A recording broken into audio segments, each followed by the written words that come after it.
Right then. So first out from underneath the tree, it's our very own Diogo Valente. Let's listen to what he wants this Christmas. My K-Ligma's wish is to keep the foreign quota as it is, not really increase it or decrease it, although I would be more inclined to accept decreasing over an increasing.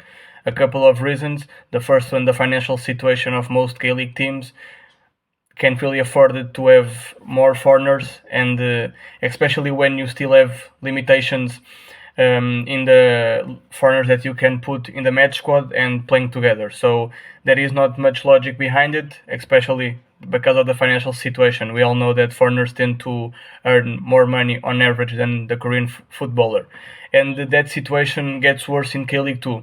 And making a bridge to K League 2, I think K League 2 is a good place for youngsters to develop and to flourish into the potential that they might have. But with a bigger payroll due to the increase of the foreign quota, probably most teams in K League 2 can't afford to have a lone player from teams in a higher division, and therefore possibly a bigger paycheck for those players. So doesn't really make sense in terms of developing the Korean football, in my opinion. Obviously, you can see some advantages and you can see them in the J League, but the problem here is that J League has a lot of quality scouting departments all over the league. It's not really comparable. The K League teams tend to use agencies and agents to buy foreigners, and we have seen in the past that sometimes those foreigners don't really perform on the pitch, and that is not a financial return. And it's important in teams in K League to have a financial return. So for me, doesn't make a lot of sense, and there is no logic behind it to really increase the foreign quota. It's not a priority. The priority should be, for example, creating a better foundation in terms of scouting departments throughout the whole country. So yeah, that's my K League wish. All right, thank you, Diogo. There, coming in first, starting the Christmas discussion on foreigners does feel like a very much, very dodgy Christmas dinner. But uh, Paul, Diogo makes some interesting points there about keeping the foreign quota as it is in the K League. Any thoughts on what he's had to say there? No, I agree to an extent, really, because although there are advantages, like he said about bringing in foreigners and stuff for players to learn from, but I think it's fine. My only concern with it is that teams in the ACL are going to get left behind, but the competition has now become a bit such a joke with the new format. I'm not even sure that I care too much about that anymore, really. But the only thing I would say is that the ban on foreign keepers needs to change. Getting rid of and also getting rid of the AFC thing from next season, next season. We're never going to see any Australian or Japanese players here again. I don't think really, unless they're really top players. But yeah, I kind of agree with what you have to say.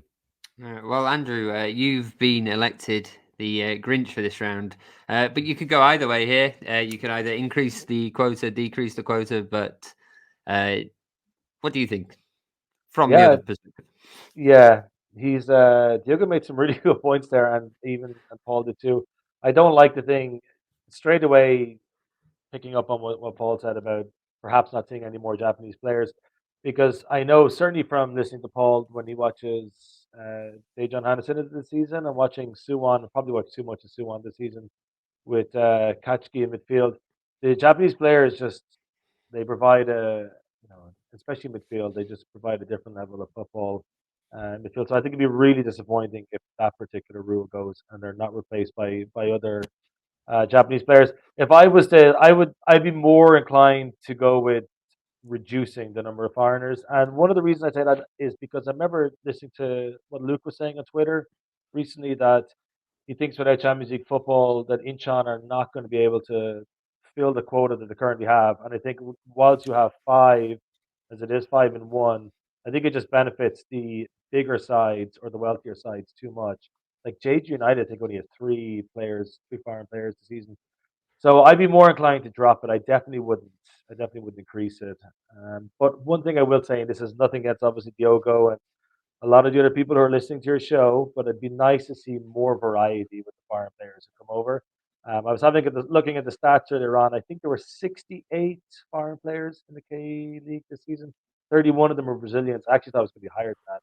So about 50% are Brazilians.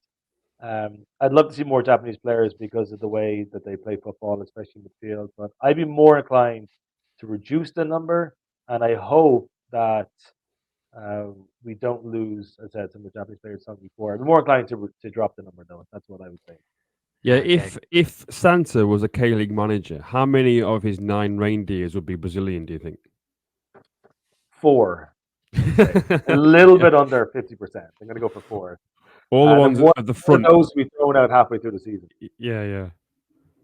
Yeah. Well, okay. Well, it's a good point from Diogo. I think well argued from him. I am not going to start this by denying Christmas wishes. I don't think. So I am going to say that Diogo, if we had any power in K League, would get his wish for next year, perhaps. But if you disagree, get in the comments. Let us know your thoughts. Right then.